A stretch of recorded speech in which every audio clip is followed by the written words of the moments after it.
Slovenské domácnosti vraj zbohatli, ale nie všetky a často len na papieri. Podľa nových dát NBS narástlo čisté bohatstvo typickej domácnosti medzi rokmi 2021 a 2023 nominálne takmer o 30%, ale po započítaní inflácie je to reálne len okolo 4%. Najviac pomohli nehnuteľnosti. Rast cien bývania ťahal majetok nahor, takže víťazmi boli najmä vlastníci. Naopak, mladé domácnosti vo veku 16-34 rokov reálne klesli asi o 16% a nájomníci dokonca o 30%.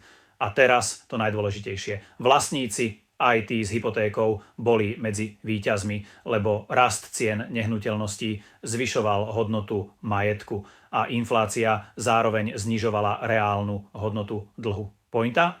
Keď vlastníte nehnuteľnosť na hypotéku, inflácia môže dlh potichu likvidovať a ak zároveň rastie hodnota bytu, váš čistý majetok veselo rastie aj v reálnych číslach. Preto sa nebojte kúpiť si svoju vlastnú nehnuteľnosť.